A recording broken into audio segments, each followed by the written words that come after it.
It's a strange question to ask. A killer from a different time, a different world. The Zodiac operated in the age of payphones and snail mail. He was a ghost who used the U.S. Postal Service as his weapon of choice, his tool for terror. His currency was ink on paper and the front page of the San Francisco Chronicle. So if he were alive today, or if a killer with his exact mindset were to appear now, would he use the internet? The answer is yes. Absolutely. He wouldn't be able to stop himself. To understand why, you have to understand who the Zodiac was. He wasn't just a murderer. Many people kill, many people get away with it. The Zodiac was something else. He was a performer, a media manipulator, a brand manager for his own terror. The killings, as horrible as they were just part of the show. They were the bloody price of admission to his real game, the communication. The letters, the ciphers, the taunts. He craved an audience. He needed to be seen, to be heard, to be feared. He wanted credit. And the internet is the biggest stage humanity has ever built. It's a global, 24/7 interactive audience. For a narcissist like the Zodiac, a man who desperately needed to prove he was smarter than everyone else, it would be irresistible. It would be like offering a starving man an infinite buffet. Let's just think about his old methods and how they would translate. Back then, he wrote letters. He would kill. Then he would write a letter to a newspaper. He would include details only the killer could know to prove it was him. Then he would wait. He would have to wait for the mail to be delivered. He would have to wait for an editor to read it, to verify it, to decide to publish it. He was at the mercy of the press. He had to beg them to print his ciphers, even threatening more killings if they didn't. He had control, but it was limited. Now, imagine him today. He wouldn't need the San Francisco Chronicle. He wouldn't need any newspaper. He could have a direct line to the entire world. He could create a burner email account. He could send his message to every news outlet in the world at the same time. CNN, Fox News, the BBC, a dozen popular true crime podcasters, 100 YouTubers. They'd all get the email within seconds. He wouldn't have to wait. The story would be global in minutes. But why even use email? That's still old school. He could create a Twitter account. A simple, anonymous handle. I am the Zodiac, or something equally blunt. After a murder, he wouldn't send a letter. He'd post a photo, a picture of the victim's driver's license, or some small personal item left at the scene. Something the police haven't released. The proof would be instant, undeniable. The tweet would go viral. It would be screenshotted, shared, debated, and analyzed by millions before the police department's press officer had even finished their morning coffee. He always craved immediate, unfiltered attention. No editors. No middlemen. Just him and his audience, and then there are the ciphers. This is where it gets really interesting. In 1969, he sent his 408-symbol cipher to 3 different newspapers in pieces. He demanded they publish it on their front page. It was a brilliant theatrical move. It took a schoolteacher and his wife over a week to crack it. The solution was chilling, full of misspellings and ramblings about collecting slaves for the afterlife. Today, a Zodiac wouldn't mail a cipher. He'd post it as a high-resolution image. He'd drop it on a forum like 4chan or a subreddit dedicated to unsolved mysteries. It wouldn't be a challenge for a few dedicated people in Northern California. It would be a global competition. Programmers from Silicon Valley, cryptographers from the NSA on their day off, puzzle enthusiasts from Japan, and an army of amateur sleuths would all be working on it simultaneously. AI programs would be set loose on it. Instead of taking a week, it might be solved in hours, maybe even minutes. This presents a new dynamic. The Zodiac loved feeling smarter than everyone else. Would he be thrilled by the massive effort to decode his message, or would he be infuriated that his puzzle was solved so quickly? Maybe he'd make his ciphers exponentially harder. He could embed them in images, in audio files, and lines of code. He could create a digital scavenger hunt, an alternate reality game where the prize at the end is a horrifying truth. He could start his own blog on the dark web, a place where he could post his manifestos, his thoughts, his threats, completely uncensored.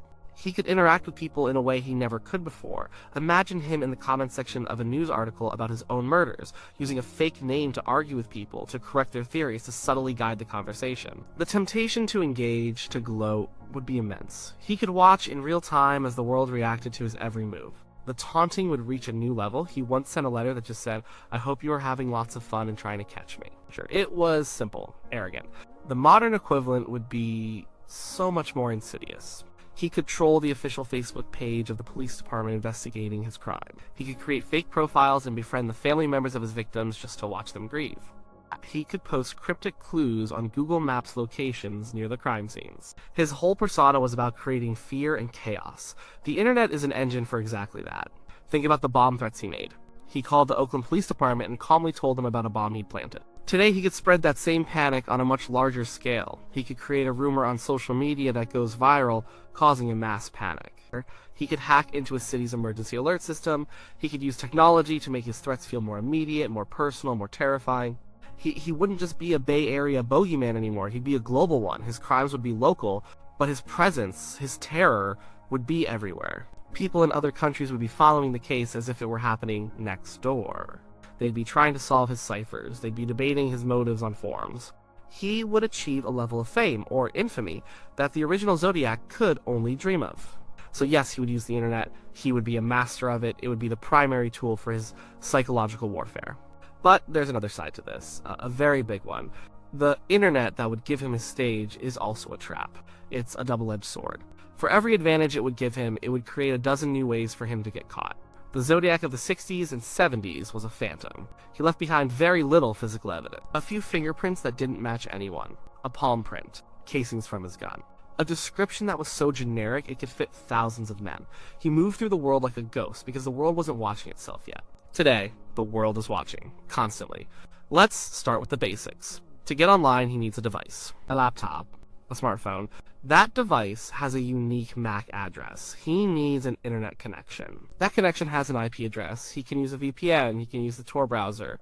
He can go to a library or a coffee shop and use public Wi-Fi. He can be smart about it. But he has to be smart about it every single time. He only has to make one mistake. One. Maybe he forgets to turn on his VPN just once when he checks the news about his latest murder.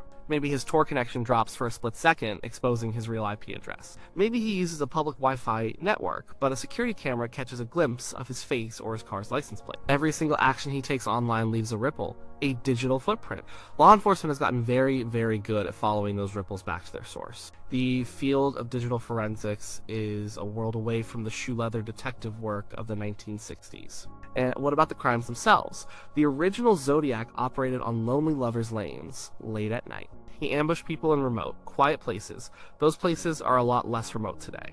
Almost everyone has a smartphone. That phone is a tracking device. It logs your location through GPS, cell tower triangulation, and Wi-Fi signals. Police can get warrants for cell tower dumps, showing every single phone that was in the vicinity of a crime scene at a specific time. If our new Zodiac carries a phone, he's creating a map that leads right to his door. So he can't carry a phone. But his victims probably will. Their phones could be recording audio. They might have time to snap a photo or start a video.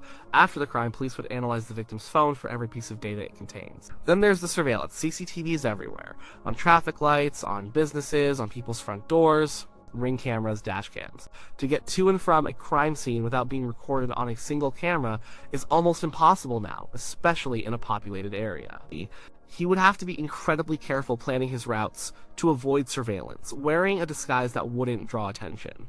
It's a whole new level of operational security he'd have to maintain. And remember those letters he sent? The ones that were his claim to fame. They were also a treasure trove of potential evidence. DNA from the saliva used to seal the envelopes and stick on the stamps, fingerprints on the paper.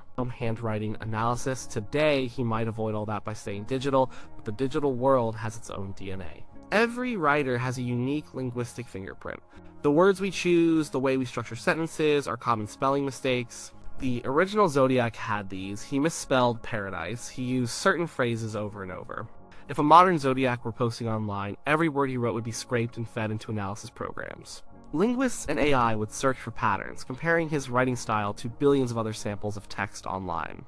They'd be looking for a match in old forum posts, in blog comments, in social media histories. They'd try to determine his age, his education level, maybe even where he grew up, all from his word choices.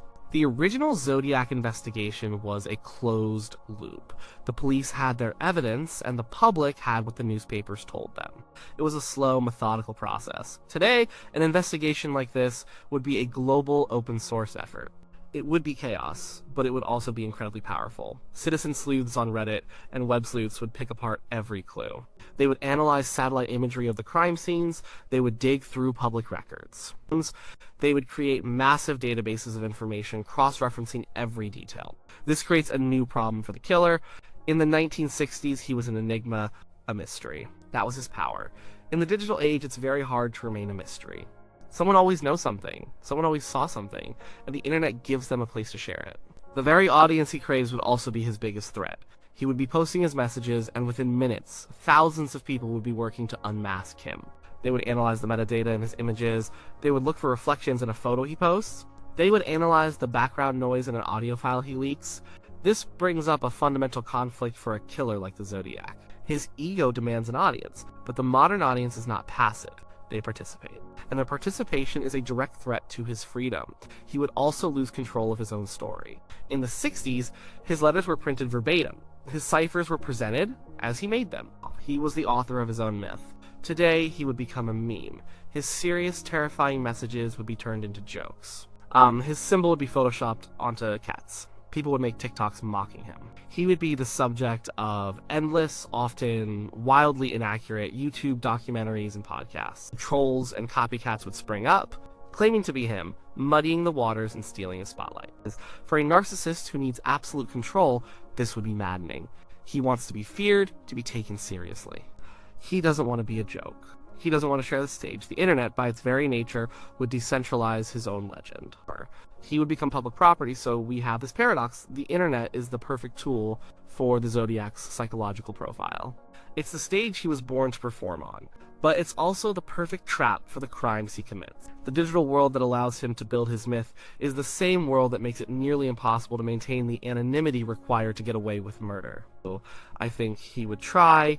I think the temptation would be too strong. He would start online, convinced he was smarter than everyone else. Convinced he could beat the system, he would use Tor, he would use encrypted email, he would think he had covered all his tracks. He would have some initial success. He would create a wave of terror and fascination unlike anything we've ever seen. The 24-hour news cycle would be obsessed with him. The internet would be on fire with speculation. He would be the most famous man in the world and nobody would know his name. For a while he would be living his dream, but the net would be closing in. Every post, every email, every digital whisper would be another thread in that net. The global community of sleuths, both professional and amateur, would be pulling on those threads. And the police, armed with technology the original detectives couldn't even imagine, would be waiting for him to make that one tiny mistake. Would he be caught? I think so. Maybe not right away, but eventually, the pressure would be immense. The modern world leaves too many footprints. It's too bright, too connected. There are too few shadows for a ghost like the Zodiac to hide in for long. The story of a modern Zodiac wouldn't be a decades-long mystery like the original. It would be a compressed, intense, global manhunt that plays out in real time, online. It would be a terrifying spectacle, and it would likely end with a digital trail leading detectives to an average-looking house in an average-looking suburb, and to a man who thought he was smarter than the internet, but who learned, in the end, that the stage he loved so much had a trapdoor. The mystery of the original Zodiac is so enduring because it's unsolved. He was a voice from the void that was never identified. He created a legend and then disappeared into it. A modern Zodiac, by using the internet, would be trading that potential for long-term mystery for short-term fame. He would get the audience he craved, but the price would be the one thing he couldn't afford to lose his anonymity.